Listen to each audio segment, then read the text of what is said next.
Hey guys, and welcome back to Rust News. Before we begin, I want to remind everybody to check out iGeek, an excellent website for all your gaming and tech needs. So guys, I'm sorry to say this, but this will be the last episode of Rust News. It's just not a good time for us, what with the anxiophobia and everything. Oh wait, never mind guys, April Fool's was yesterday. My bad. This week's devblog is one of the largest I've ever seen, and I know what you're thinking, size doesn't matter. But you're wrong. So to get things started, we've got new roofs, better terrain, paths are now wider and use a different texture, bridges are less clunky, and rivers' minimum length has been tweaked. You may have noticed that some maps did not contain large rad towns. This was due to the monument position system, which would guess a position that might make sense, check the surrounding terrain, and either accept or reject that position. This led to a lot of options being ignored. The system now looks for the perfect placement so that no potential spots are missed. Smaller maps may still lack large rad towns, but this was intentional. Lakes and oceans have now been separated, meaning lighthouses can no longer spawn on lakes, and all players are guaranteed to spawn at the coastline. The game can now tell whether you're in freshwater or saltwater, meaning you need to make sure you're at a lake before filling your canteen. That is if they ever get around to adding canteens. Rust finally has micro cliffs. Cliffs are now placed wherever the terrain falls very steeply, while micro cliffs are added to fields and hillsides, and grass can now grow on top of some rocks. Finally, I guess.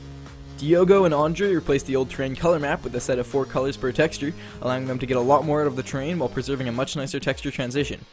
They updated the procedural map to the new color palette, so get ready for a different look and feel of the terrain.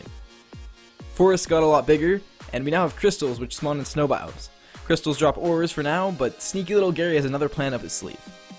So then some shots were fired from Facepunch in Unity's general direction in regard to their decal system, or lack thereof. They're looking for ways to work around it, but it'll get better over time. Holy shit guys, we got ammo counters! You can now see how much ammo is in your weapons right on the icon. Gary is clearly very excited about this. You can now drop items by dragging them outside of the inventory, and Facepunch is working on player shuffle animations, so that you can see your character's feet when he turns. We've got several new sound effects, including rivers and player jumps. Dan did a texture pass on his repair bench, and Tom's been sculpting more heads. Also skulls. So yeah, boil them, mash them, stick them on a pole. Y'all ready for this? Shit, did we make this joke last week? We've been doing this way too long. You no longer constantly bleed out when wounded. Sleepers cannot be wounded. Furnaces now give comfort. Dead bodies no longer add comfort. Snap traps now always wound instead of kill. Tracers look quite a bit better. Bone knife craft time was increased by 60 seconds. Implemented Dan's repair bench model. Implemented Dan's new loot crate. Fixed clothing not showing blood impacts. And finally we get a glimpse at the legacy map. Take it all in. Did you see it?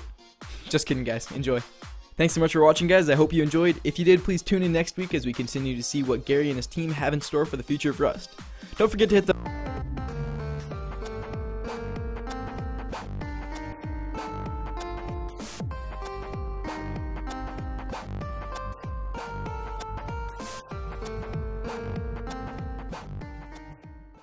You now no longer constantly bleed out when wounded. Sleepers cannot be wounded.